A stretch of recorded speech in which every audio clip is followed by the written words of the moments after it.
All right, everybody, welcome to today's call. Let me just get a mic check here, make sure we're working. Y'all hear me okay? We good? Yep. All right, thank you. All right, let me get a timestamp in here. It is Friday, my favorite day of the week, because we get to do the sales training call. Friday, April 26th of 2019. I think I've been concussed. I'll be all right. I'll get through this opening. It is Friday, April 26th of 2019, and this is the TRC sales training call. And I am excited to report that from the road, I was with my good friend, Willie Miranda at Miranda Real Estate Inc. Anybody up in the Albany area, super firm up there. He's built it from scratch for 17 years, and he has some just really nice folks that are working for him. And I will tell you that all of you that continue to work on your business, you get an advantage like no other.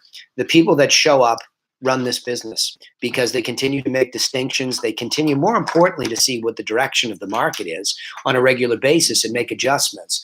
This whole concept of being in sales and not talking a professional level is a mistake for a lot of people. And what I mean by that is that, and I got it today. I was at Whole Foods this morning going to get a little something to get started, a little oatmeal, and a friend walked in and we started talking. And, within minutes, what did she ask me? How's the market? How's the market? Instantly. And that led to a very long conversation. Autumn was on the call the other day, or whenever she was just referencing, and same thing from a probate attorney. How's the market? And the ability to look right up on her wall, which I can see from where I'm sitting, and say, well, it's $301 per square foot. Inventory is at X, and whatever else she needed. That's professional conversation. So that when you are in the real estate business, you have to act as a professional. You have to professionalize yourself, like we say, Laura, right? Mm-hmm. And you do that very simply. I think people wonder, well, what does that mean? Isn't everybody professional? Well, sure, you can have somebody that comes into the business and they have professional-like behavior. They're pleasant, they're well met, they articulate their thoughts clearly. But to professionalize yourself in the context of real estate means you need to be studied.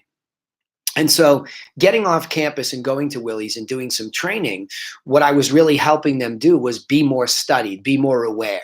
And that starts with our own understanding of the hyperlocal market that we're working in. And I just think it's surprising to me how many of you have access to MLS because you pay for it, and yet you don't use it. People just don't go in there and use it. They don't go in and look at the average sale price, look at the area that they're in. They just don't use it.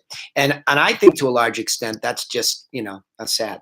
It's not good. So I would recommend highly that you make sure that you're using the information in MLS to see where you're at.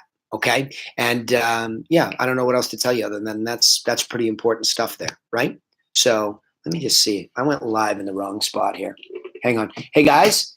I got to jump off of this Facebook thing for a second. I went live in the Realty Classroom by mistake. Do you know how to do this? Can you make me live on the Facebook page? Your personal? No. Or Griffin Realty Group? No, TRC. All right, everybody. Welcome to today's call. Let me just get a mic check here. You tracking me? Yeah, I think so. Okay. Yeah, I just went in the wrong spot here on the phone. So if you could get us on here live, in other words, just put the info in there and then I'll take it back and start it. Thank you. All right, so let's open up the mics and let's get after this. But today I would like you to be more involved. You're just not involved enough. From me, I like to hear from you, my heroes of my story. So I want to hear from you the biggest challenges. And we do a lot of inside sales and telemarketing. I'd also like to hear some outside sales challenges. We haven't been there in a while and we need to go there. So let me open this up and we'll go from there. All right, somebody give me, let's push it in that direction. Somebody give me an outside sales challenge, whether it was you were trying to get a listing, you were trying to convince a buyer, there were multiple offers, whatever the case may be, any of those scenarios. Somebody give me one of those, please, and let's go from there. Okay. Hey, Danny. Hi. Who's that, Danielle? Yeah. Okay, hang on one second. I've got one. Yeah, hang on. Good. You hang on to for 1 second. I'm just having a little technical difficulty. This thing will not twist, which is weird. Rotate your phone. You can't turn up. It didn't work. Okay. Yeah, you can't have it like this once you hit record. So don't hit record, please. I'll hit it. Okay. Yeah, just give it back to me. It won't let you tilt it once it starts. Tanyelle, go ahead. Let's roll. Okay, so I'm finding that the dynamics in trying to properly position clients that we can move them along our strategic plan has been a little bit challenging lately. I had a buyer client that I met with. I was proud of myself, did the qualifying questionnaire and everything, met with them. I thought I got them prepped. But the first time we went out, and again, they're in a very limited price point, but the first time we went out, I found 2 great properties. She was excited, single woman. She was excited. And, I said, we've already weeded through everything else. So, I said, these are 2 great options. And she said, yeah, I just have to, pick which one. So she says, I want to talk to my daughter. Bottom line, the daughter ends up being the decision maker. Okay. They offered on a property yesterday. The daughter was like, oh, I love this house. It speaks to my spirit. I want it. We offered, and then the daughter changed her mind, and the mom called me up and was like, can you withdraw our offer? My daughter changed her mind. Okay. All right. Well, first of all, how did you not know there was another decision maker in the process up until this all happened? I asked the mom if there was another decision maker or if it was her, and she said, no, it's only me. Oh, liars are liars. Yeah, that's weird. So, but who was paying for it? She is. Okay. So how old is the daughter? She's 20. Yeah. Wow. Talk Sure, about the she's tail. got the Talk dog. about the tail wagging the dog. Woo! That's her- Yikes. Wow. Yeah. Yeah. Well, Autumn's instinct was to say that that's her excuse and her way out. So I don't know that I disagree with that. So did you get into why? Yes, we did have a conversation, and she talked to the individuals that referred her to me, and said, I just let this property go. I don't know if I should have. So they called me, the referrals, the people that referred her, and said, we just want to give you background on the dynamics here. The daughters run the mom. Okay. All right. So good. So you found that out before they told you that. So good for you, right? Hi, Kathy. Right. Hi, Jesse. Hi, everybody that's coming up online. Keep going. I'm listening.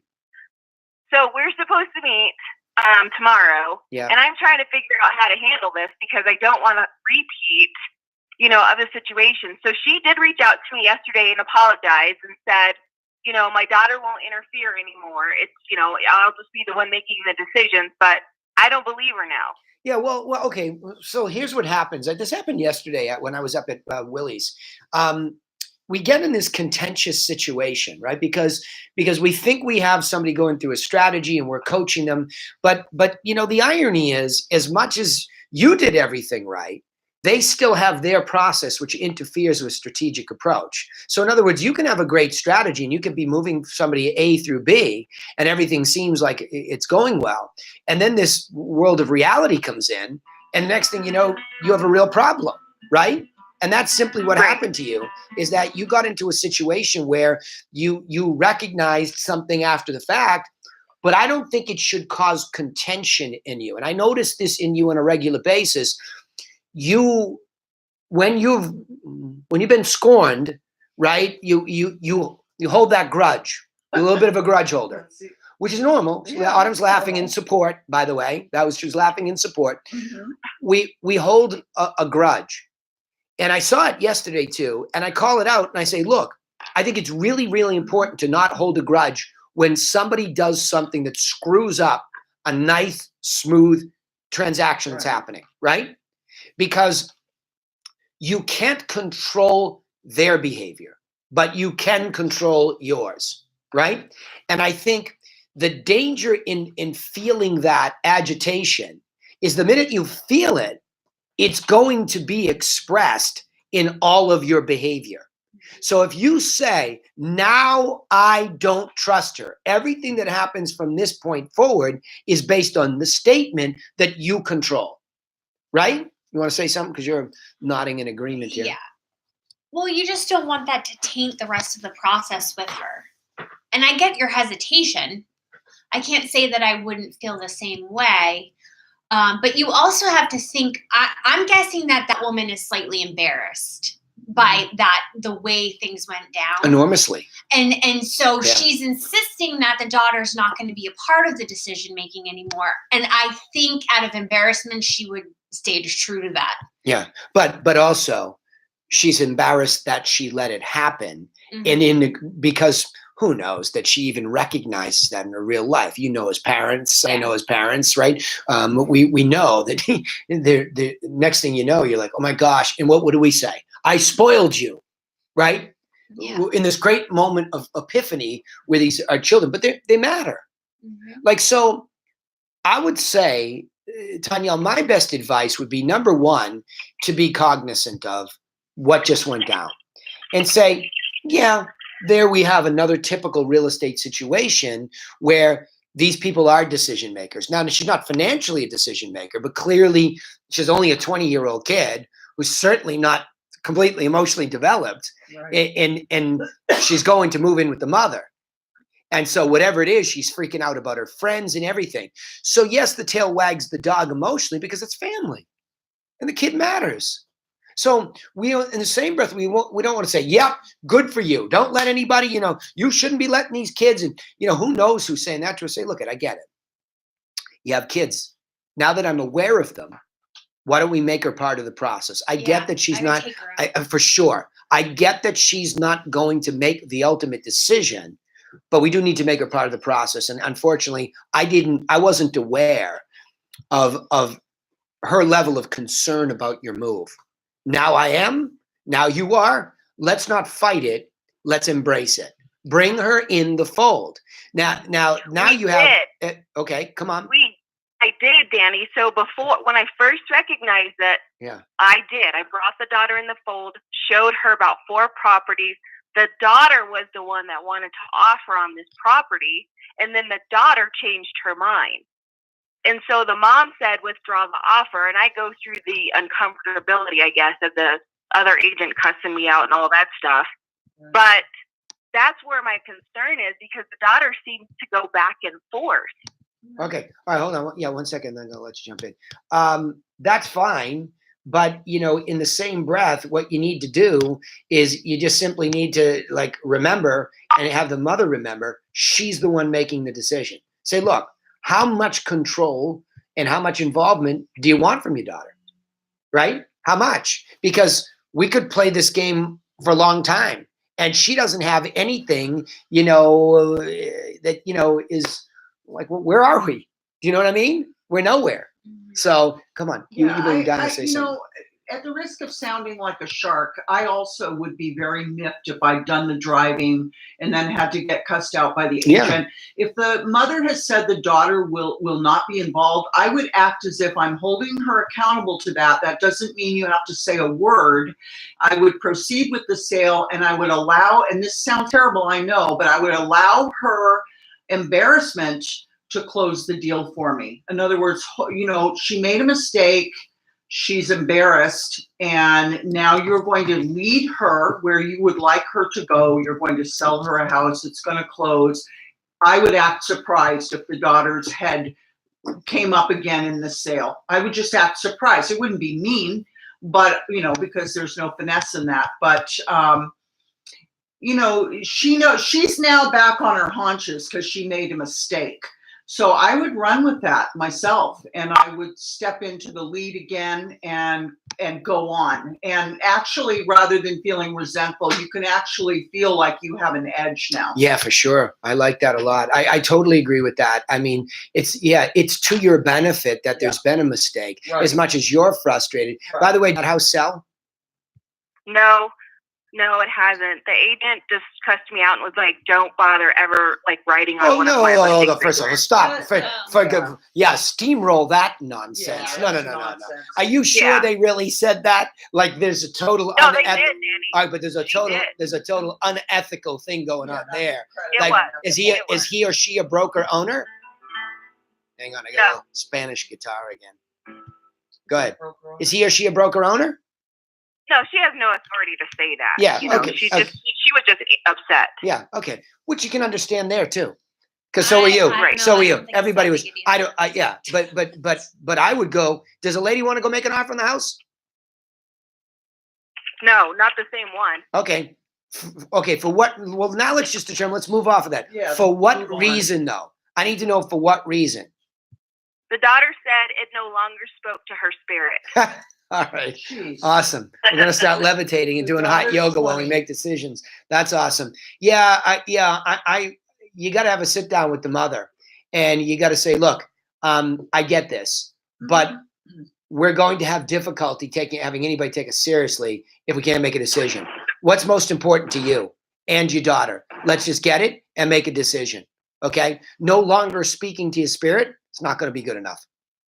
Like just have a come to reality meeting with her.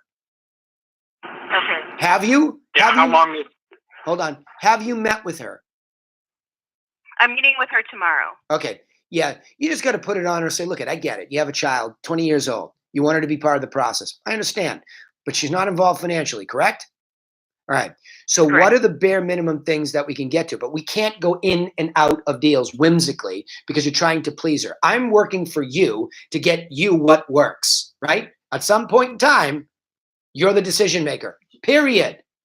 Right? Does she have That's any where the other greatest- houses? Go For ahead. the greatest opportunity. Go ahead. Go ahead. Come on, Dean. I'm listening. That's where the greatest opportunity comes in. You go back to this whole hero guide mentality. Yep. The hero just literally fell flat on their face. Yeah. If you could get to that point with them where you kind of together laugh at the embarrassment and say, okay, we're definitely not going to do that again. Yeah. It puts you back in a position of authority, not of power, but of authority to say, okay, this is all too common in what we do. And you know what? No two people in any party are the same. Every husband and wife sees things at least 25% different, if not completely 50-50. Yeah. So it gives you an opportunity to say, you know what? Let's embrace the daughter and her spirit, but let's not let that get in the way of what we feel is in the long-term best interest. Yeah. No. So before the time comes to offer, hey, if you got spirit guides telling you what to say and do, they're the third part. They're the third person in the process. We need to embrace that Yeah. and let them know that they make a mistake. It's on them. You're guiding them in the right direction. So just spin it, put it right back on them. Yeah. Yeah. Well, define it. You know what I mean? Just define it. What is the spirit of the moment? Like what are we looking for? What does speak to you spiritually? And look at Tanya, you can take these things to the extreme because what Dean was referencing is you can use logic to back everybody into a corner where there's less of an escape to emotion. Let me explain that a little bit more. Hey, what are the things spiritually? Because you definitely like energy work to you is important. So you make decisions based on that too. And I wasn't trying to belittle that. I was saying, okay, stop. What speaks to you? I mean, I've had Asian buyers that tell me absolutely nowhere near a cemetery. Don't even bother. Right. So I get it and I'm in, but tell me, and then I'm going to back you or paint you into that corner with some flexibility. But I'm going to say the more we go through, and here's your strategy and your process, Danielle, that you referenced in the very beginning. The more you can keep them in the strategy, that's one thing. But the more you can keep them in the process that they continue to define and refine, the more you keep them in their lane. You tracking me? So to Dean's point, we use some humor. I did this. I called up one of my clients once and said, Dorothy, is that you? And she was an older gal. She's pretty funny sense of humor. I said, is that you? It's Danny. Oh, hi, Danny. I said, are you dead yet? She said, huh? What? I said, are you dead yet? No. And she starts laughing.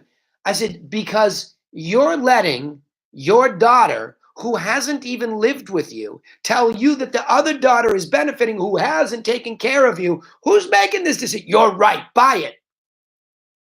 So the drama of that moment is that Dean's right to lean in with logic.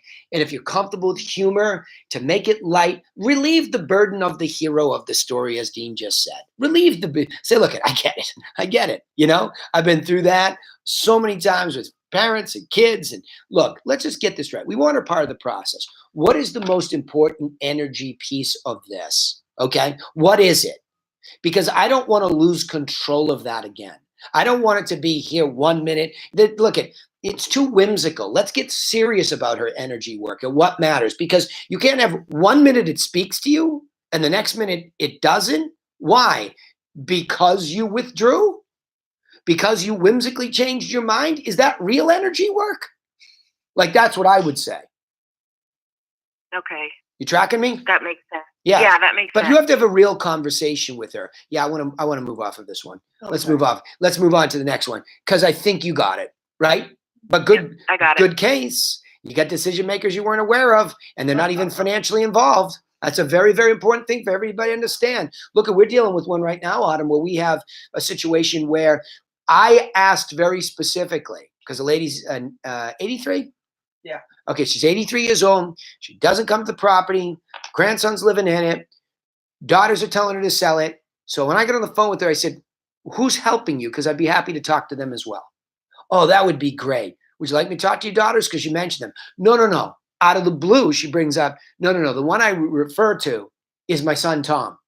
And it's his son that's living in it. Beautiful. Let me talk to Tom.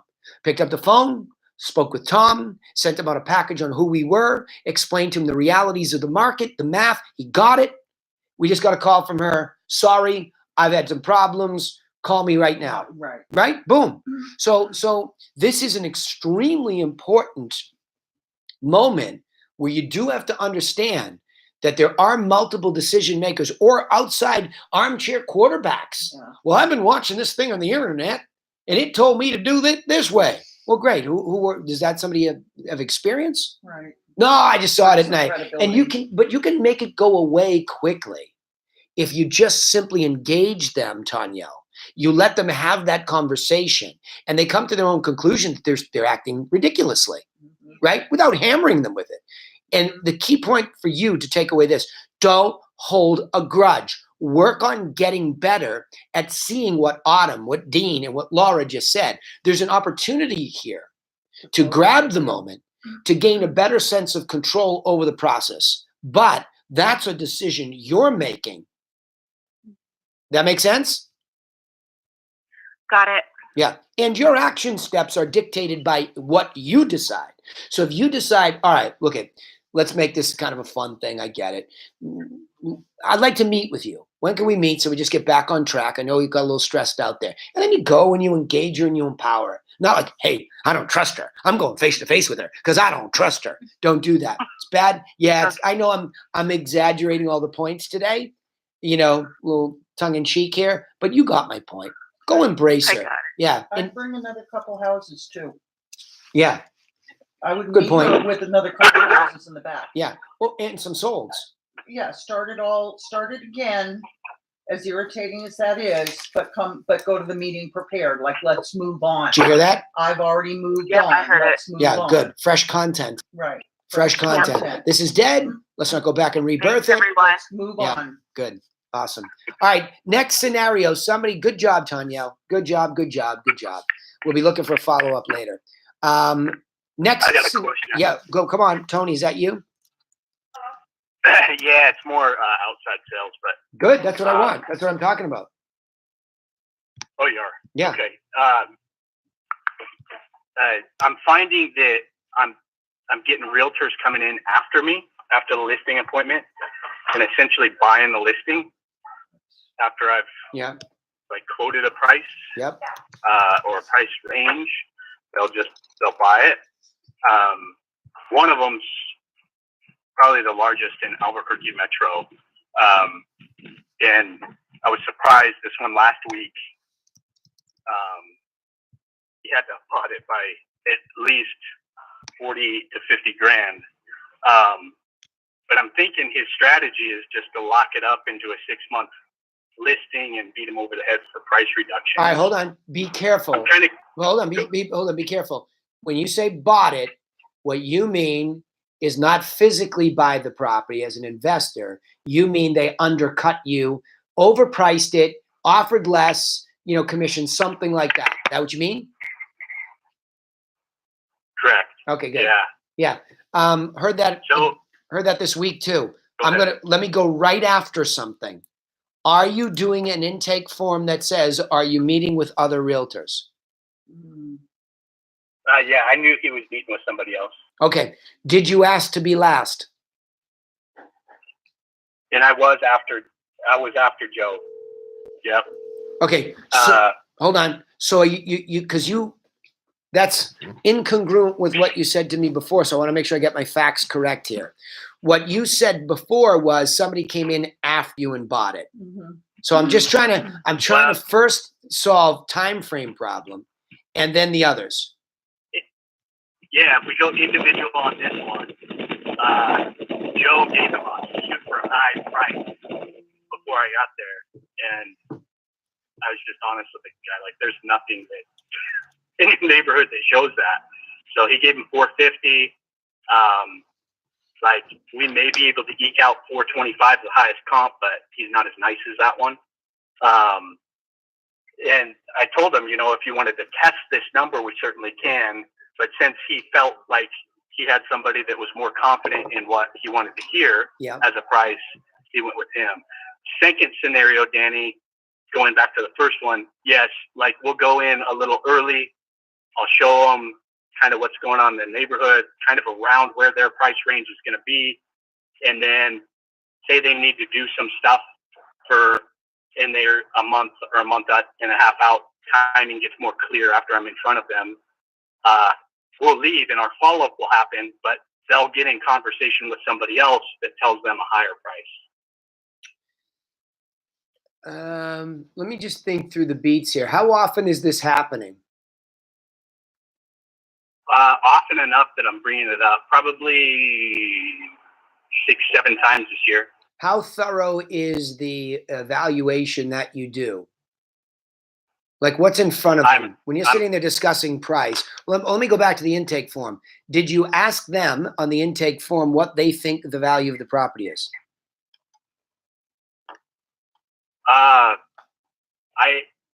We need to come up with a better intake form. Okay, so the answer is no. Hold on. Yes or no? Face-to-face. Yes or no? Did you ask? Okay, good. No. All right, so just say it, because that's a problem. And I'll tell you why. When we don't ask somebody before we go to their property what they think it's worth, you're allowing yourself to be sucked into a game of pricing a right bingo, which you've lost 6 or 7 times, period, right? So the idea here, Tony, is to pursue the best process, because we know what people do. They certainly buy the listings all sorts of ways, right? They lie about everything. They lie about the price. They lie about their international buyers. They lie about, like, it's stunning. And I'm not saying they're intentionally trying to hurt people, but other agents that you're competing with lie to get the inventory, right? Or simply just lie by agreeing with nonsense that the seller has.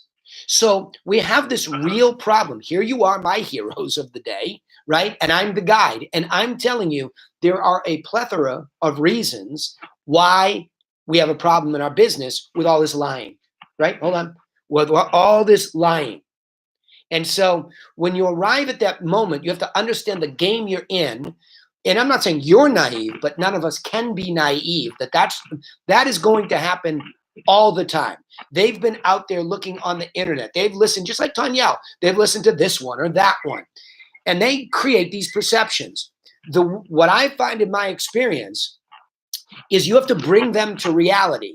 And most of them are not ready to hear that, especially if you do expireds. They are not ready to hear that, okay? So if you club them over the head with it without allowing for their process, they are most likely going to go with somebody else that is allowing them to have process. And so the default, which is ugly in our business, they're taking these listings at too high of a number, tying people up in a contract for at least 6 months, and then beating them down on the price. Okay? I'm not saying that we're not going to talk to you about price in the first 2 weeks. I'm saying the same thing. We're market makers trying to find the right asking price that leads to conversation. The problem is, Tony, is that you're in a situation where something's broken about your process trying to be the guy that tells the truth. And so you have to go back and micro check every box. You do not ask them, and people that have gone before me and before you, go out and learn. If we ask them what they think the property value is, then we set up this line. Why do you want to know? That's why you're coming out. No, I understand that. but I want to be able to go and get the evidence that supports your number. That's a huge statement. I want to go get the evidence that supports your number. Tony, you with me? I'm there so far. Okay. Yeah. So Can I give you some context before you go to work? Yeah, go ahead. Sure. We'll add it to the intake form. So I hear you there. But before I ever even go over the numbers with them on price, I always tell them it's not going to change what I brought you here today, because the comps are what the comps are. But let me ask you, most people know or have an idea of what their house is worth. What do you think your house is worth? But you're doing it in the So house. I have an idea. But you're doing it in the house. Yeah. Mm-hmm. Okay. I think it's too late. Yeah. I think it's too late. I think it works there sometimes, but I think what I've discovered is a better process over time. And Laura didn't want to listen to this before either, because it made her feel uncomfortable to ask this question. Okay.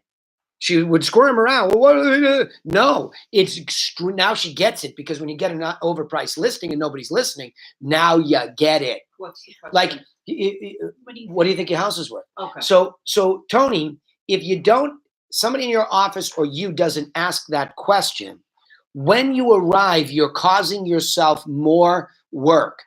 And the more you have to work in the house, the more calories you're burning. And remember what we said about story brand, is that they're the hero of the story. And if they start hearing all this stuff about price, and a guy comes in with a clearer message, yeah, no problem. Maybe he didn't buy it. That's your perception. He bought it. Maybe he said, yeah, no problem. Let's just start at this number. I'm pretty confident that there'll be some action at that number. And if it's not, no big deal. Whereas you're saying, now that I'm here, I brought these comps and they're not going to change. And so now why don't you tell me what it's worth? It sounds contentious to me. Hold on. But so if the guy brings you in a clearer message, the other guy brings in a clearer message, and he's just more matter of fact even, you're presuming he bought it. You're presuming. He might have just had a clearer message than you do. You tracking me?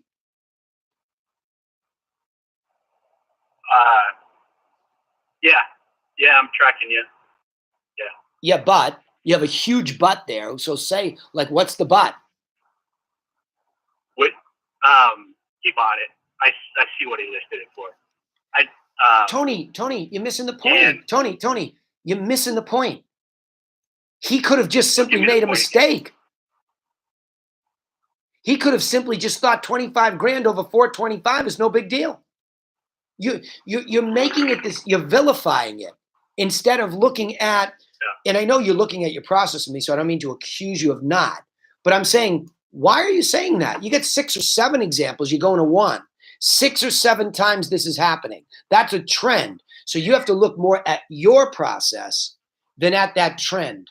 Because you've already mentioned this big company and this thing, you're creating a narrative that might be right, but it's making you ignore your own process at a micro level.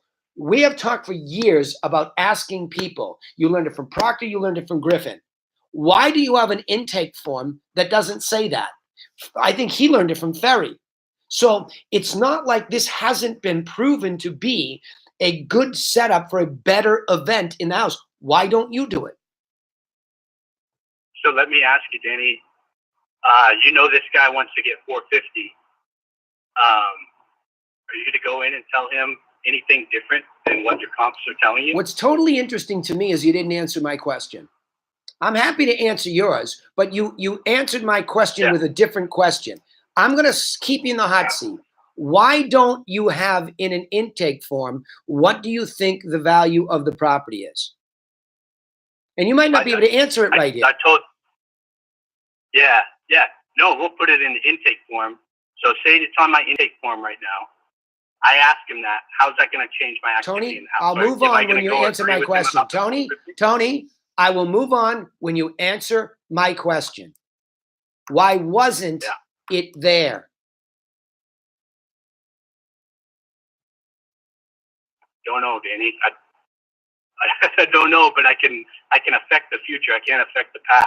Yeah, that's so not the point. It on point. the intake. But it's not the point. The question is, why were you uncomfortable asking it in the past? Did you not see the form that we've all used for years that had it in there? Again, I said you probably won't be able to answer it because I'm going to make you feel uncomfortable first, because it's exactly what we didn't do. I didn't ask it at times. Laura didn't ask it at times. And I know why. It makes us uncomfortable. So we compromise the difficult stuff on the phone so that when we arrive, we're actually setting ourselves up for a more difficult, which means a more confusing conversation in the house. But the way that you're explaining it is you're explaining it the same way we all do when we cheat the system. The guy just bought it.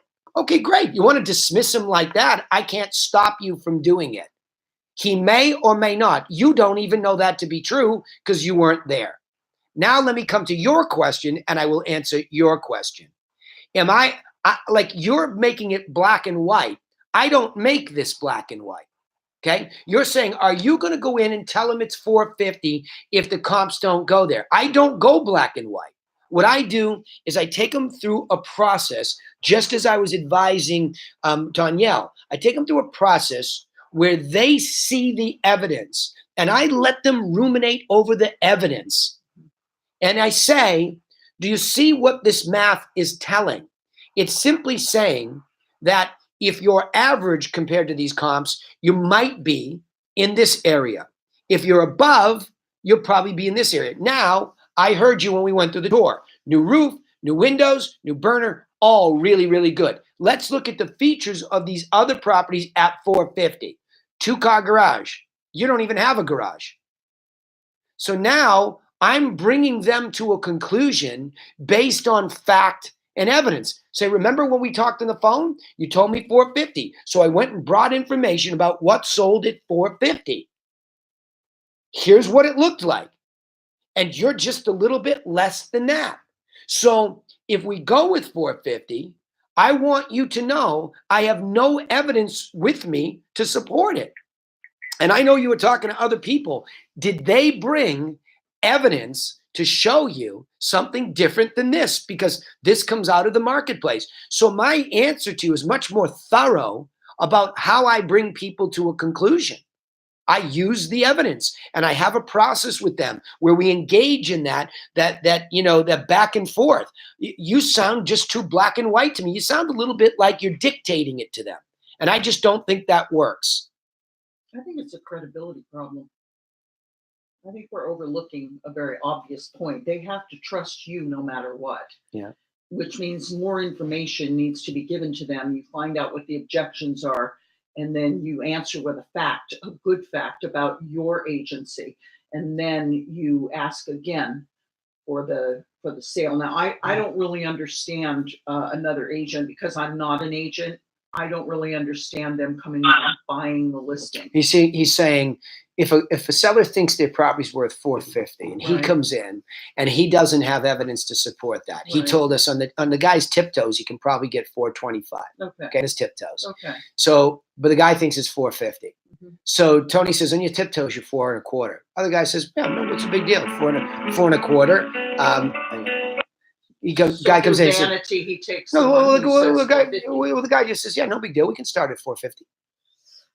So he does the it. market isn't supporting that. Okay, you're saying. but right. And so Tony has a legitimate question. Right. Would you take that and compromise under this circumstance?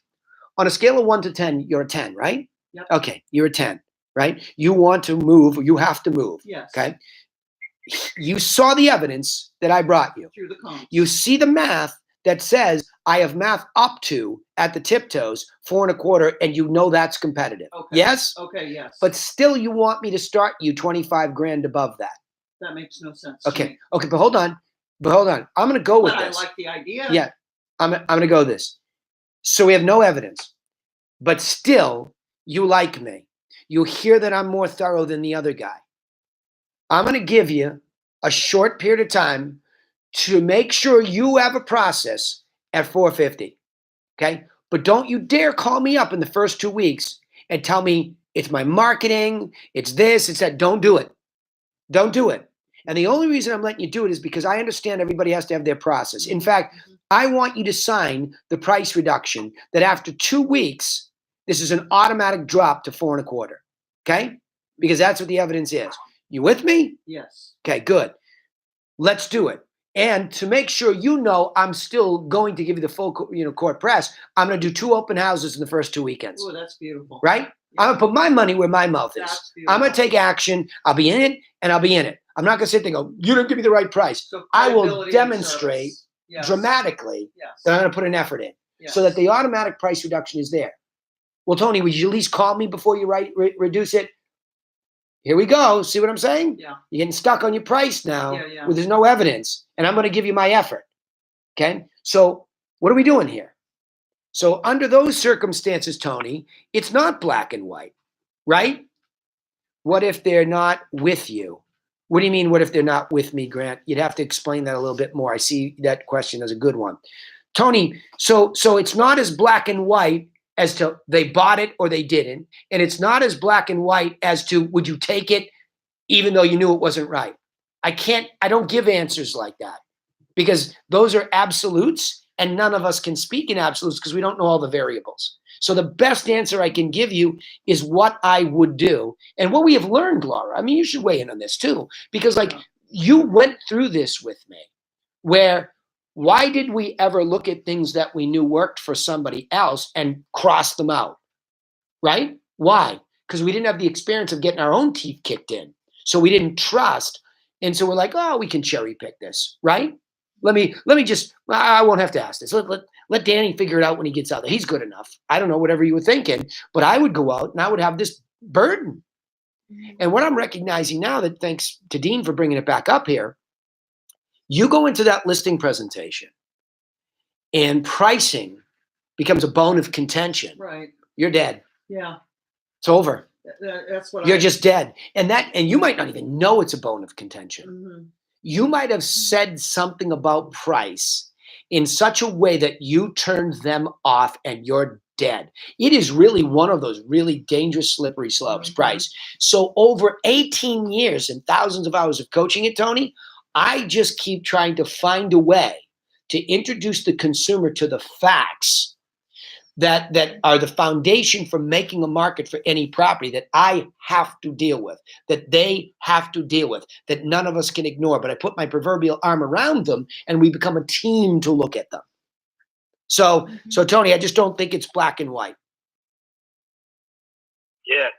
And before you move on, Danny, I won't take up too much more time, okay. But good subject.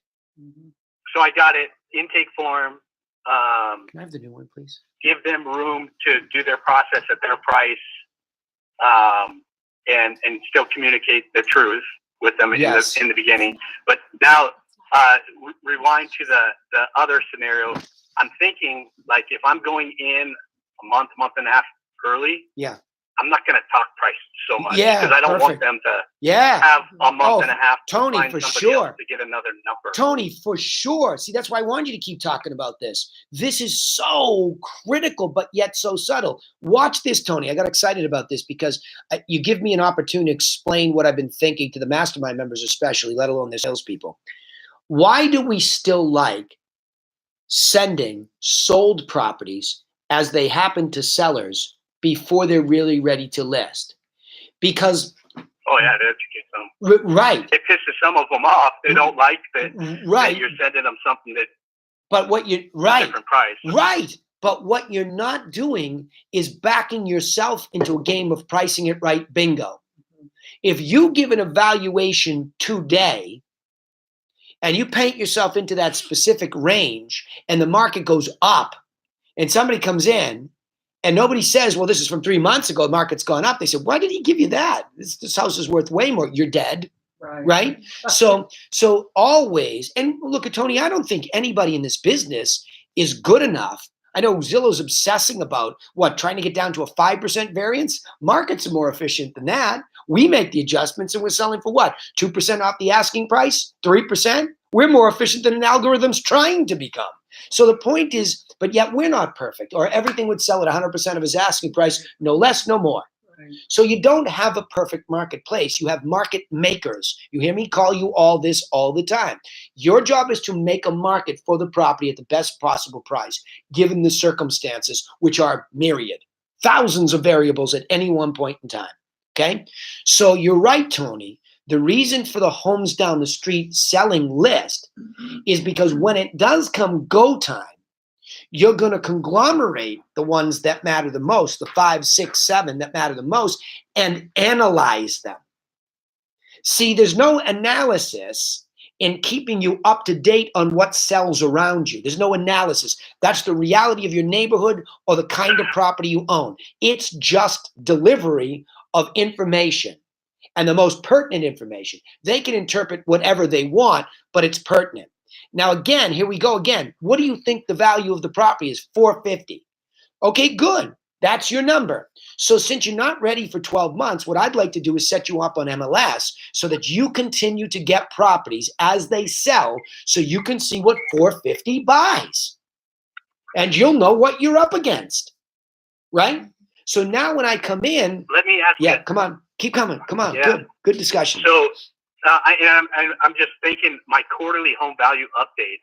I think those are hurting me more because It's a super question. I thought of those too. The minute you neighbor. said it. Yeah, the minute you said it. Tony, if they give a specific number, my answer is yes. If they give a range, it is no. Okay. It gives a low, median, high. So I guess it's a range, but it's 3 numbers. Tony, clarify what they think it's Yeah. worth and make sure it's in there somewhere towards the middle. If they say 450, they're seeing some stuff that's better and worse, right? Like if they think it's worth 450 and your range comes in at 4 to 417.9, you follow me? You hurt yourself. Yeah. Right. You hurt yourself because when they need to listen to you and your interpretation is in the house, and we just spent 20 minutes talking about how hard that is, how you can get screwed there too. Nobody's good enough to give a number. Yes, do we have to pick an asking price to begin? Yes, that's our job. I think it's reasonable based on the evidence to start here, but we're going to know very quickly in the next 2 weeks whether we were right or wrong based on the number of co-broke showings, based on the activity at the open house, and based on online activity, right? So Tony, my best recommendation is back away from specificity because we're just not that good at this, right? Back away from it because you're painting yourself into such a tight corner. Our opinion of value is about, I think this range, this spread is reasonable, but I won't know till you let me go take it to market with all of my strategies, right? I think that's the reality of any industry where market makers like us exist. Does that help? It does. Thank you. Yeah, Appreciate it. you're welcome. And sorry I went after that question so much because I'm trying to make you do what I'm at a mistake that I'm trying to help you avoid. Okay? I am a stubborn dude. I'm a stubborn mule. I made so many decisions over the course of my life in business where I made a decision and I stopped looking for anything but corroborating evidence. It is the biggest mistake most small business people make is they latch onto an idea and they don't keep looking for challenges to that idea. Rather, they look only for corroborating evidence, okay? So I'm trying to say, I was trying to pull you back in time to go back and look at a decision. You've seen that question on intake forms for years. I'm certain because I've coached you for years. So I was just trying to get you to say, what made you or your staff uncomfortable and when did it disappear? Because the first step in bringing the hero of the story into it with the guide is to say, what do you think the value of the property is worth? Tony, I have no idea. Well, look, come on, give me some number. Everybody has some general guess on it.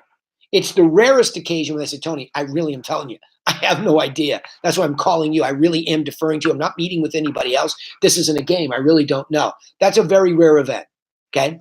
The more likelihood is, well, that's why I'm having you over. Well, look, I'm looking to go into the evidence, dig through this massive thing called the marketplace, multiple listing, pull out only a few to make a case that it's worth what you tell me it's worth. I have an objection to that. Yeah. Look at this. I'm ready to Rebuttal. fight in my own office. I I love it. No, Woo! only because I heard this on the phone from a consumer. Come on. I've said that exact line, and their response was, I don't want you to bring evidence of what I think it's worth. I want to bring evidence of what it actually is really. Well, you said that wrong. Okay, so you said it wrong. Or I said it wrong. I don't know what I just said. I'm looking to bring evidence that supports your number. It will either be there or it won't. Okay, so that you just. There's your edit. Okay. It will, like Tony was saying that earlier. The comps aren't going to change. Yeah. I just didn't like where he was saying it. Because at that moment in time, I'm face to face. You make me feel uncomfortable in my own home, and I start burning calories. I shut down. I no longer hear or remember all the other great things you just went through. I'm done. I checked out. I checked out. Right. It's painful to hear it, isn't it? Because think about all the time we took to get the lead, for you to telemarket it, for you to follow up. And I arrive at that moment, and I make a moment about price contentious. And all that work goes out the window. Boom. Because we tried to rush a process. We didn't seek to help them truly understand. And again, Dean Miller, thank you for bringing it up again. They are the hero. We are not. If you go back to listen to Tanyelle, well, I'm suspicious of that gal. What guide really talks about that, right? That's the hero. You're supposed to be the best supporting actor or actress. You're supposed to lift the hero up to overcome, right? That moment. And look at it, sounds corny when you overemphasize it. But such a good frame of mind to keep reminding yourself of, because it's so easy to slip back and think that you're the hero. Very. So easy. And again, I say this all the time. As I sit here today, in this moment in time, you're my heroes. Right? And my guidance is aggressive and firm. In fact, last week, Gail said, yikes, that was a little aggressive with Vanessa. I have context with Vanessa. I love Vanessa. I love Voltaire deeply, like really deeply. And I heard a paradigm, and I have that context and relationship where I lean in heavy, like I just did with Tony, because I have context. That's guidance that people from the outside would say, that guy's a jerk. But they have no idea what the context is. So we always have to recognize the moment in time within which we are. And how much context do we have? How much relationship do we have?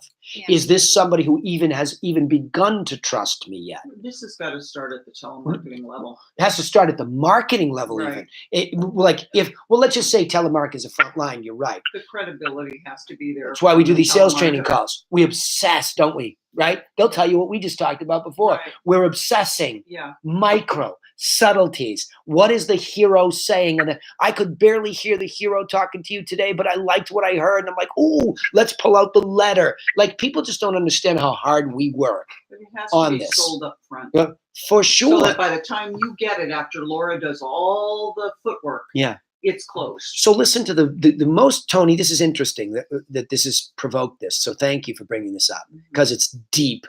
Yeah. Like, it permeates the entirety of what you do. See, sometimes when we micro try to manage a moment like that, we miss the process. So see what I did to Tony? I brought it back to telemarketing. When we're telemarketing Tony's value in the house, and somebody's not asking, what do you think the value is? And then we're not articulating it correctly, which is totally subtle. If somebody just heard us talking, they're like, well, what did you say differently? Right? Instead of dictating that we're going to pull evidence that supports it. In other words, she thought you were saying, we're going to lie. And she was saying, I want the truth. Yes. Oh, yeah. Amen. We want to Somebody give you the felt truth. you are our ideal client. Yeah. But what we're saying is, we will see what supporting evidence there is for your price or isn't. One thing you will know when we come out is the truth. Tony, there you go. That's that moment you're looking for. And how many people have said to you, I like that woman who called me? Oh it's kind of off, but I'm just saying, no, I've heard it's got to be the first. I've heard it for years, and now I hear it even Laura, more. Right. I like, we've always believed, it has to be the but we've thing. always believed that. We've always believed that if you just will stick with the dang truth, it's a unique selling proposition. And I don't mean to harm my fellow realtors. That's why I give away the sales training. Right. Like, my competitors down the street could be listening to this. I'm so passionate about stop doing this incorrectly. Meaning, You're not the hero. Give to the hero what you do your best to really just truly give truth. And truth starts with fact. And The people don't fact like you is, for telling the it. fact is, I went in, like Tony just said that. They don't. might get mad. They get mad. Tony, darn it, you keep sending me these things and it's just not the right price. Great. You want me to go up higher? You're going to see what the money can buy. I think it's only going to make you more mad because you're not going to see 4 bedrooms, not 3. You're not going to see 2-car garage, not 1. Unfortunately, this is where the market's at. That happened with Deanna's son the other day, where I just said, look, I'm staring at math that's 550 to 575, and I still would have to go out there and get it. Right. And they just expired at 665, which is somebody threw a dart at the number, made it up. There was no evidence. Yeah. So, instead of wasting our time on the phone, I said, look to both of them. I said, guys, I have no choice but to stare at this. And you know what he said? It's disappointing, but it's the truth. Amen. Hallelujah. Guy said it. Right. And I said, exactly. just to your benefit, so that you know what I'm staring at, we will send it to you with information about us. All right, enough of that. Tony, did we get the point across that it kind of has to be looked at across the board? But bravo for thinking about your marketing too. Is that hurting you? Yeah, no, I appreciate it, man. I appreciate it. Yeah, dude, that was a good walk for you. Yeah. Because you got me, especially I know you did, when you said, I better look at what we're sending them to and how that's setting me up, right? Bravo. And I know you obsess over it too, brother, so I know you're one of them. You're the best. That was a really, really good one. All right, come on, I get some more time. I'll go into a little bonus time today. So, hey, Danny, it's yeah, Paulie, go ahead. This is completely unrelated. I jumped on and off throughout the call because I was dealing with some things. But long story short, I've sent you, and I know you're super busy, so, not a whatever, but I've sent you a couple times what we're sending out to expireds in regards to the letters. And I really need to know, am I sending out some outdated stuff? And do you have Definitely newer things? I'll guarantee you will. If you could post the most newest thing that Yeah. you're sending Yep. on the page, Yep. I will just crib it and just take it. Like, I'm pretty sure I'm sending out something that's an older version. Yep, no problem. Cool. Laura will post it. Laura will just send it to you. It's up there, but Laura will send it to you. Yeah, cool. Yeah, it's just, the scrolling and the blah, blah, blah, it's kind of hard to Yep. find, but yeah, that'd be great. Well, it is Okay. on the new site. Or it better be. Yeah, oh, that's right. Oh, yeah. Yeah, don't worry. I felt your pain, my hero, and I put it up on the news site. But then I just looked at my trusted assistant, who's giving me the finger off camera, technically, right? Yeah, we got you covered. We got you I covered. would have Here. said it to me anyway. Paul, you know what, though? I like that you brought that up in a sales call, even though it's marketing, because let me bring this up towards the end of the call here. In listening to Autumn bring us 35 years of technique and tactic, which is awesome, we're learning about our own processes by listening to the consumer and making quick adjustments, but trying to help her find her offer. I just told her that to me, the most important thing is to remember what the heck you're all doing. As you move along here, you're trying to upgrade the level of service, so you upgrade the level of trust. Let me repeat that. Every time you make an offer, a new offer along the assembly line, you're doing it because you want to upgrade the level of service so that you can upgrade the level of trust, because you're giving it all away, right? So you're just giving this away, but you're upgrading it. And what an upgrade really means is that I'm more particularly thinking about your particular circumstances. So like Tony just recognized, he can upgrade his level of service to these folks by first finding out what's most important to them. What do you think the property's worth? $450. Great. I will be sending you an analysis that includes that. Now be sure to understand, it might be showing some pretty good properties in there too. So I'm here to coach you on how to get in better condition, how to stage your property, how to be ready for the marketing phase. When it's go time, you're not caught flat-footed. So he can lean into that level of service with that particular person, okay? So the letters are intended to do the same thing. See, I was talking to Lee about this today too, is that when we send letters, those are manifestations of sales. We're trying to sell somebody on our level of service. How about this crazy thought that's running through my head? We're trying to sell somebody on the fact that we're sending something for free of value and that they shouldn't just blow us off, right? So the letter itself, Paul, has to be consistent with what you're saying on the phone. And I think the reason I brought up tactic and technique, I find that most coaching training on cold calling is technique and tactic. Use an LP, mirror what they say, keep them talking. Those are examples of tactic and technique. That is not content. That is not about the hero. That is about you using tactic and technique to get somebody to do what you want them to do. Whereas if we would just simply, because we don't like to be treated like that. If somebody, I told you, Paul, that you went in to buy a pair of men's sneakers and some cat was using NLP on you, you'd be pissed off if you found out, right? Rather, if you found out that the guy was genuinely interested in sneakers, he had some on himself, I got you pegged for as a Puma guy. You're a soccer guy. You like casual Pumas. Guy's got a pair on, and he starts to talk to you a little bit, about soccer, and he's down with you. That's genuine, right? That's genuine. And he doesn't really care right in that moment if you buy. Your letter almost needs to be able to express that, and so does your telemarketing. And if they're not consistent, I can tell you right now that my voicemails and my conversations are genuine.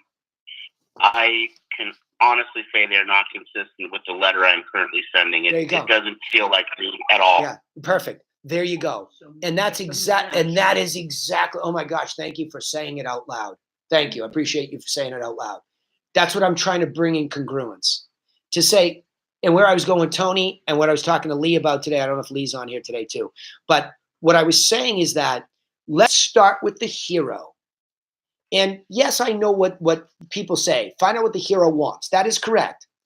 But to a certain extent, sometimes the hero doesn't know what they want. So we have to be good observers of this human behavior in the context of real estate.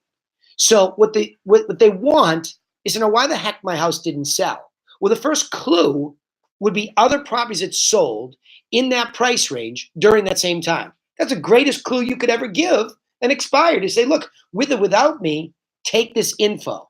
Now, somebody told me in coaching this week, yeah, but they can get that anywhere online. Really? Like, here we go again. Are you telling me that you're on the stage with the hero and you said, you can just go online and get that? That's not true.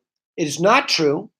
Even though it exists out there, maybe. They'll have no guidance how many calories would you have to burn to survive the real estate process by doing that? It's propaganda. They're gonna eat propaganda. Okay, so come back to it. So come back to it. What's the best thing you can do? Print it. Right. And mail it to them. Right. So that they have a physical, low calorie. What do people say to us when they get physical manifestations and stuff?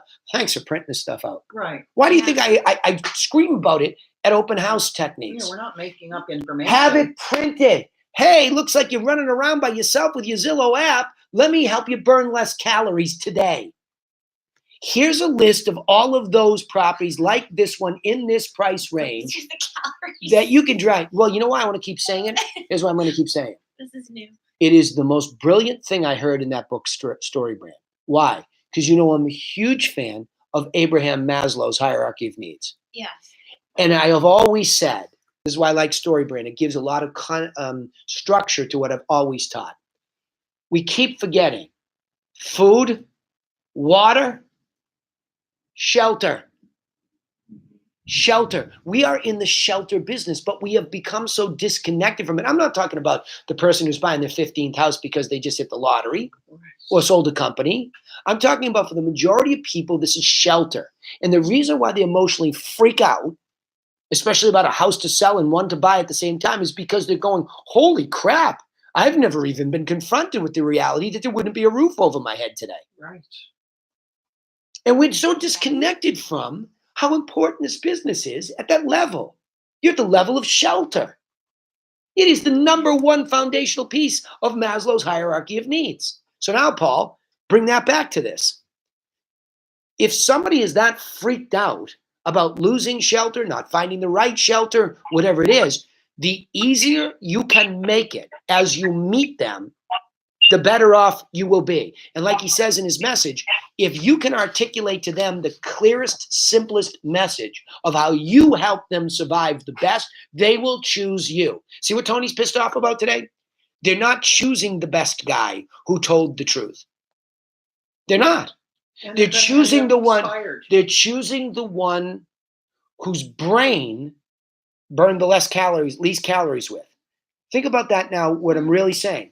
If you sit across the table from me, and I come in and I think I'm the hero of the story and I give a 2-hour presentation. By the way, I got 2 guys in this group I coach. I just keep pounding them on that. Why are you talking at somebody for 2 hours? Because it works. No, they're surrendering. They're surrendering.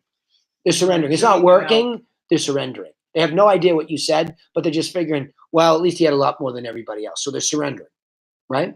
What I'm saying is, if Laura walks in against Danny, and Danny's orientation is not this thing we're talking about, and he begins to talk about, I did this, I did this, I did this, I did this up at Willie's. I said to his top producer, I said, tell me why you. And she said, I'm going to do this. I'm going to do this. I said, now let me give you a new perspective. You said, I, and you begin to border on sounding defensive. We just never thought like this before. It is just a slight perspective change. Holy crap, you really are going to go through this process? Why do you need to be on why are you moving? Because you will need to be at a 10 to go through this crazy process. See what I'm saying? Yes. Is that not legitimate or what? It's so real too, because I don't even understand why someone would want to do this process if they weren't really that motivated. Voila. Right? So you come to this point where you come to this conclusion. Paul, let me come back to you about expireds. If you are not meeting these people with a conversation that says, look, I saw that your property came off the market. I have no idea why, whether you took it off intentionally, got exasperated. But what I did was I took the liberty to send you some properties that sold right around that price range, right around your neighborhood. I thought that would be helpful. In the case that you are going to relist it, I also sent you my plan that I use with my sellers. And if I just stop there, Paul, I have been the best guide at that moment on the phone that I can be. Well, that's exactly, to the letter, what I am saying. My problem currently is, I texted you last night, and thank you for responding back. I know you're 3 hours ahead of me, so when I text you at the end of my shift, I really appreciate that it's 9 or 10 o'clock, and you still, sometimes get back to me, so thank you for that. Yeah. I want to recognize that in front of the group. Sure. But, to be honest, 37 calls, and Yeah. And I'm not even including in those dials all the dials to other brokers or to the office or, Sure. This or that, right? Those are dials, actual expired. Sure. It took me all damn day. Yeah. I reached 4 lousy people. Yeah. Deleted 3. So the rest are voicemails, and we went through that whole thing last week. Whatever, we agree to disagree, whatever. But that is exactly the message I am leaving, whether it's by voicemail or if I reach somebody. Here's what I did for you. Here's my gift. It's sent, even if it's not sent yet. It's sent. You'll get it in a couple days or what have you. So I'm doing that. My problem is just I'm so frustrated because I'm not reaching people, and I just don't really want to work in the evenings. I used to reach a lot more people, admittedly.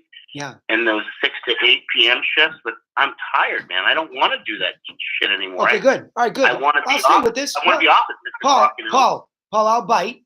I like it, because one of the most difficult things in this business is staying with telemarketing, phone calls, which is the number one way to get your message across. And content that's mailed supports it. But let me say this. You also have to go back and look at, like Tony, you go back and look at what kind of leads are you calling? I ran into Doran yesterday on the street. He lives a block away from me. Doran in Paul, a group. Paul, please just answer that question before you go off on a tangent. Okay? Oh, okay. What leads did you call yesterday? Nothing but expired. Okay. And you got how many? I said I dialed 37. I reached 4 people, and I deleted 3 others. Okay. Well, one of the 4 was one of the 3 I deleted because he was just an ass to me. So yeah. Did you get anybody? Because you're saying exactly what we're saying. Did you get anybody who was worthy of follow-up? Invoice, maybe one, but the property is leased, and I'm not going to go through the whole thing. I told them that we can, so maybe one. Okay. All right. So one. And how long did you sit down and dial for? Oh, Jesus Christ. I mean, I was sitting at my desk on and off from 10:30 to 4:45. I want to get to the draft by 5. So, I mean, I don't know. What's that, 6 hours or something? All right. That sounds like a long time to only dial 37 phones. But again, I'm not talking about all the other crap I'm dealing with in terms of dealing with. Okay. All right. Good. Now I got another chunk I need to edit. Don't blend them. You're making a very clear mistake, I think, to not differentiate a clear telemarketing time. And a clear telemarketing time, according to the professional telemarketer sitting 3 feet from me, is at least 2 hours. Okay? At least 2 hours. So Sonia, yeah, I agree with you. I agree with you and I agree with her.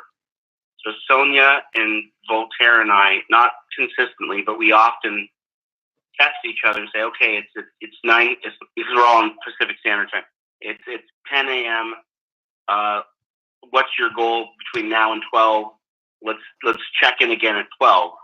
And someone will write back, my goal is 15, my goal is 20, whatever. And then we check back in to see where we're at. So I do agree with that. And what I think you're right is that you got to just, I have to, not you. You guys are doing it already. I have to turn off the email and all the distractions. Yeah, perfect. And not get up and go do a load of laundry. Buddy, look at. Yeah. There it is. There it is. The next thing for everybody to take away, especially you, because it's you talking about you, is that thing. We think we're doing the job and we're not focused. The world is loaded with ADD, even if you weren't born with it, because of all the distractions. We've never lived in a world with so many distractions, Paul. And it's taking away from this concentrated 2-hour block that we're just not putting into telemarketing. We're doing other things. You're not really doing telemarketing. Paul, you know what I would do? I would even start with 1 hour of intense telemarketing so that you build the habit up to 2. Then I would say the bare minimum for everybody that's out there in this group or elsewhere. Laura Reckmeyer and I talked about this yesterday. The noise comes up and you perceive you're doing all these important things and you're not doing any of them. Like there's nothing to build new business. There's nothing more than telemarketing, right? Nothing more. Nothing more important. And so if you don't do at least 2 blocks of 2 hours, Tuesday, Thursday was what Proctor used to do when he added 2 on Saturday, right? So you have these 6 hours of intense telemarketing where I'll guarantee you there were plenty of days he wanted to punch himself in the face, right? Because it was painful. But it's a discipline that's necessary in small business. And if you get burnt out, the first thing to spend money on is not leads from the internet. It is a telemarketer to pick up and call contacts that you can buy that are listing contacts, right? Period. Because it's like somebody was saying to me the other day, I remember talking to somebody that said, oh, Danny Griffin taught me, to hire a telemarketer. And then somebody else told me, no, do it yourself. And so I did it myself and it worked better. Hey, you know what my thought is? Who's doing it? Because it has to be somebody. If you're going to do it with discipline, great. Of course you're the best one. Duh. But if you are not going to do it consistently, you are the worst one you could ever allow at that phone. No, right? I'm going to do it because I have to do it because that's where it's at right now. I'm not going to hire anybody. Okay, so do it better than you're doing it. Because let's pretend I'm Paul Cantu. Hold on. Let's pretend I'm Paul Cantu, the boss. I would ream you today for taking 6 hours to make 2 hours worth of calls. If I was Paul Cantu, the boss today, and you were Paul Cantu, the telemarketer, I wouldn't be sitting here being this nice today. I will give you that, Danny, but I'm not using a dialer. And unless you're Proctor, back in the day, very few people can do 20 dials an hour manually. I know because I've done this for 20 years. Dude, you're going to get steamrolled by a professional telemarketer. Go ahead, say what you want to say to him. Paul, you can easily make a minimum of 25 dials an hour. And I've done 40 dials an hour. You just keep dialing. It's called pounding the phone. We are doing different things. You are not leaving voicemails. I am. That takes a minimum of ring. I have a phone to pick on that one too. Yeah. Yeah. Okay, that's fine. But I'm just saying, I know the numbers, the seconds. A minimum of 45 seconds to go to voicemail, and then my voicemail is about 45 to 50 seconds. So that's almost 2 minutes. Give yourself a breath, or I give myself a breath, and then I make another dial. So I cannot make. Okay, guess what? Guess what? Hold on. Let me stop because we're going to run out of time. Guess what? It's not good enough. So something has to change because you're coming to me and saying it's not good enough, and you're getting frustrated. So you know what I would do? Here's what I would do. Here's what I would do. Hold on. Here's what I would do. I'd stop leaving voicemails for at least the short term. There you go. I'd stop. It's my best advice. Stop leaving voicemails. You're wasting time. And you'll exhaust yourself. Well, I just think he's wasting time. Just hit the phone, see who picks up. Save all your energy for that person. Okay. Is there a reason why, Paul, you don't want to use a dialer? I used Mojo, Laura, for a couple of years, and it just wasn't as fruitful to me as to leaving the canned voicemails as to property address, name specific voicemails. Those seem to get a little bit more callbacks or text back than just the, hey, this is Paul and blah, blah, blah. I hate receiving canned voicemails. I listen to like the first 1 second and I just drop it. All right, stop. Please stop for a second. All of you, because I'm 15 minutes into the bonus time. I don't like to go longer than that. Here's the deal. I hate that word voicemail today. I hate it. I just hate it. It's like direct mail without telemarketing. Okay. I just hate it. I hate it for all of you. I think it's a devil, right? I really do. I really do. I think it's a very, very dangerous thing to get into. And you've mentioned that word so many times. And I find that I'll leave you with this. Do it or not. As you know, I like to say, do it or not. But I would stop leaving voicemails and I would focus on a serious 2 hours twice a week. And there would be zero distractions. And you're just going to have to hold yourself accountable to being that efficient. But I'd stop leaving voicemail in those 2 hour blocks. So I'm talking 4 hours, no voicemails, no distractions, and then come back next week and tell me how many dials you're able to do like that. And let's analyze the effect. Let's see if there's a positive effect. Because at the moment it's theory until it's action. Okay? I am nothing if not open-minded, so I'll give you that. But I'm going to do it with hesitancy but I'm going to do it open. I'm going to do it. Well, you're not going to help me with hesitancy. You're not going to help me. No. Let me finish, please. Yep. I'm going to give you 2 hours of 2 days, no voicemails, straight calls. And I know if I do that, I can make freaking 30 calls an hour, for God's sake. But Good. Do it. To me, stop there. But why do you have to keep going? It's just to me. I don't want your opinion at this moment. I love you, but I don't want your opinion. Just do it. Because then we have fact. Then we have fact. And let's talk about Then we have fact. Yeah? All right. Fine. Yeah, let's just go get some facts. Let's keep this in, reality. Let's keep facts. In my opinion, I don't want to use my opinion either. I'm asking you to go do something that's hardcore, 2 hours, black and white. I can't be there with you. So if you want Voltaire and Sonia to keep you accountable to not screwing around, shut your dang emails off, dude. Come on, have some discipline. Give yourself 4 lousy hours next week of dedicated. Let's see what happens. Then we come back here in a week. 7 days. We got fact to deal with. Yeah? Cool? That's actually, this is Vanessa. And that's Vanessa. actually a really good idea. I'm going to try that. Yeah, there you go, Vanessa, right? I mean, 2 hours of no voicemails and 2 hours with voicemails. there you go. Not unlike leads. Yeah, there you go. I get. And Vanessa, I'm not like compromising what everybody does. You know how I feel. I don't believe anybody should stop something they're doing. But I do believe everybody should always try to beat what they're doing with something else. Well, you can't do that if you're blending them, because then you come back and say stuff like that. Well, it didn't work for me, right? Go ahead, Vanessa. The whole 6 hours of making calls, that's super draining. Like, you won't be successful if you want to, or you think you're going to sit around, like you said, from 9 to 4 or whatever time. like I told you, I do those time blocks, Yeah. and I'll make calls for an hour. Yeah. And I don't even track how many calls I make anymore. Yeah. Like I told you, Paul, I track my conversations with people. Good. And yeah, I still see the numbers. You know, I'm conscious of them, but I feel a lot more productive. I see that I'm sending leads to lenders, and I'm having real conversations that they're on or off. Yep. And then I stop and I go on to, like you said, if you want to do your thank you cards or whatever on your business, you do those things, and then that gives you a break from making the call for an hour, and you go back to making them an hour later. Yeah. And you were in the office for 6 hours, or making or being productive for 6 hours, but you had 3 hours of calling.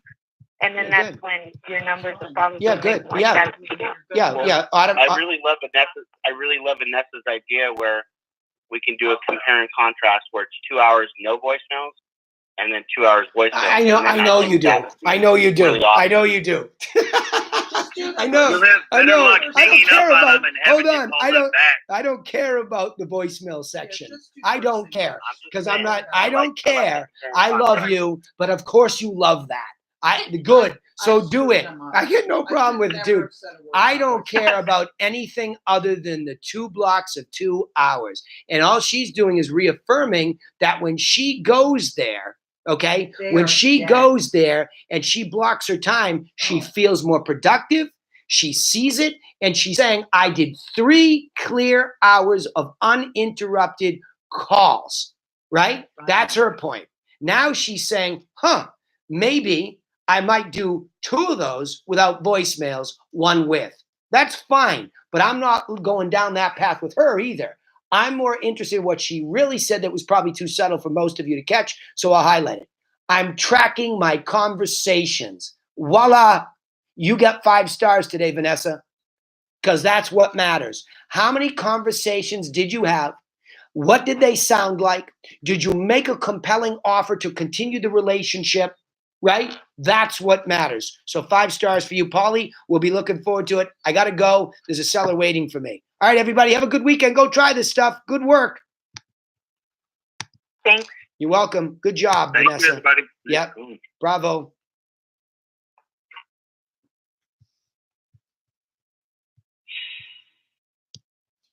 Hold on.